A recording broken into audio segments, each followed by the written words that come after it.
We all like to think we're tolerant of others, but let's take a closer look at a situation witnessed right here in our library. We all know this woman. She has a family and is a voracious reader, a discerning one at that. She knows exactly what she likes to read, and she's willing to not only read the back cover, but also the first pages before making her decision. As she waits in line to check out a pile of excellent mysteries, she idly flips to the rear leaf with the author information. Her response to that African American author's photo? Why would I want to read a book by a black person? Racism comes in many forms, but this triangle is representative of the three most prevalent varieties of prejudice: stereotypes, implicit bias, and microaggressions. Stereotypes are familiar to most of us. They're judgments or characteristics attributed to specific groups of people, whether they're true or not. Implicit bias may be an unfamiliar idea, but it's essentially the biases we hold on a subconscious level, including the attitudes, perceptions, and even stereotypes that influence our understanding and behavior when interacting with others. Microaggression is the newest term, but it's been the focus of many recent studies. Microaggressions are subtle verbal or nonverbal degrading messages directed toward individuals due to their marginalized identity, in this case, race. Microaggressions can include such seemingly innocuous phrases as, "Where are you really from? What are you?" And even, "I don't see color," to more confrontational phrases like, "But you all look alike."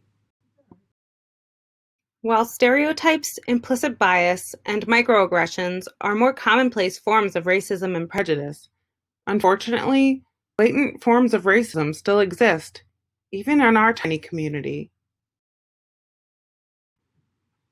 Now, I know what you're thinking. You're running through the excuses we all often give ourselves for not intervening in these situations. It's not my problem. No one else is doing anything. Or even, okay, but what can I do? There happens to be a method that even our youngest children are being taught when it comes to situations such as bullying. And when we look at it honestly, racism is another form of bullying. If we're teaching our children to create safe spaces for everyone, then we should do the same through bystander intervention. Now, bystander intervention doesn't have to be difficult or even highly confrontational. The framework gives you options in the form of the 5 Ds. Direct. This is about direct intervention, which can be highly confrontational. It involves standing up for the person or group being degraded and letting the person or people doing the degrading know that their behavior is unacceptable. Distract. This is exactly what it sounds like, and much less confrontational. Create a distraction of some sort that will diffuse the situation and stop the unacceptable behavior. Delegate. This can mean two things. You can either delegate a task to the person being disturbed in order to get them out of the situation, or you can ask someone else for help in diffusing the situation. After all, there's safety in numbers. Delay. This is also exactly what it sounds like. Delay the person who is causing a problem by talking to them, asking for their help with something, or some other type of action. And finally, document. Make sure the staff on duty knows what happened and who was involved. They may be able to take added safety measures. Racism is miserable, and none of us should have to come across it inside our library. So I ask you, How would you feel? How would you feel if people lashed out against you in any fashion just because your skin was a little sallower or a little darker? Just because your features were a little different? Reflect on whatever stereotypes and biases you hold.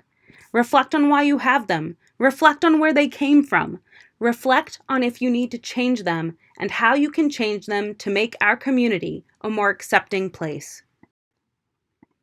Information on these issues can help us critically reflect on ourselves and our beliefs.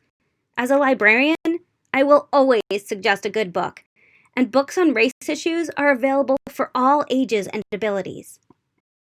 Above all, please remember that libraries are meant to be safe spaces for everyone, regardless of race, religion, gender, financial status, or anything else. Please reflect before you react inside our building.